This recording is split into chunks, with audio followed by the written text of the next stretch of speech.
एक बार अर्जुन अपने प्रिय मित्र श्री कृष्ण के साथ वन में भ्रमण कर रहे थे। अचानक से अर्जुन के मन में एक प्रश्न आया। उन्होंने भगवान श्री कृष्ण की तरफ जिज्ञासा से देखा। श्री कृष्ण ने मुस्कुराते हुए कहा, हे पार्थ, क्या पूछना चाहते हो? पूछो। अर्जुन ने पूछा, हे माधव, पूरे ब्रह्मांड में सबसे बड़ा कौन है?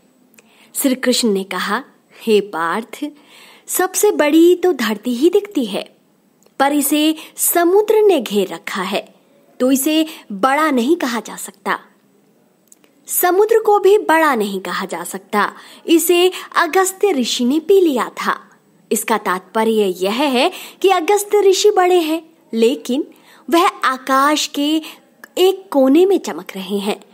इसका मतलब आकाश बड़ा है, लेकिन उसको भी मेरे वामन अवतार ने एक पग से नाप लिया था। इसका मतलब ये कि सबसे बड़ा मैं ही हूं, पर मैं सबसे बड़ा कैसे हो सकता हूं? मैं अपने भक्तों के हृदय में वास करता हूं। इसका तात्पर्य यह है कि सबसे बड़ा भक्त है। इस तरह भक्त के हृदय में भगवान बसते हैं, इसलिए संसार में सबसे बड़ा भक्त है। इस कहानी से हम यही कहना चाहते हैं कि ईश्वर कभी खुद को सबसे बड़ा नहीं बताता।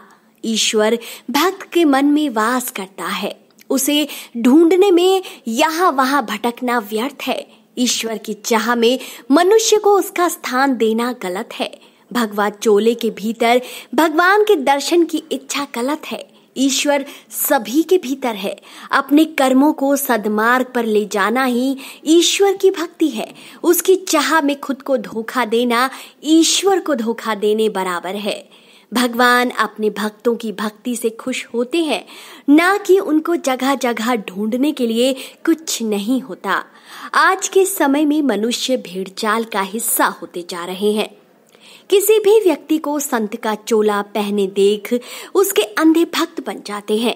अपने कर्मों का विचार किए बिना उस पाखंडी की बनाई राह को अपना जीवन बना लेते हैं। इस तरह हमारे देश में कई ढोंगी बाबा सामने आते जाते हैं। इस तरह के सच के सामने आने से कई लाखों लोगों का जीवन आधारहीन हो जाता है और अविश्वास उनके जीवन पर छा जाता है।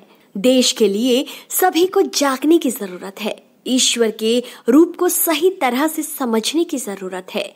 भगवान के नाम का जाप करने से ही पुण्य प्राप्त हो जाता है। तो दोस्तों, आपको ये कथा कैसी लगी? क्या आप भी इस पर कोई राय रखते हैं? अगर हाँ, तो कमेंट सेक्शन में जरूर दीजिए अपनी राय और इस वीडियो को ज्यादा से ज्यादा शेयर कीजिए।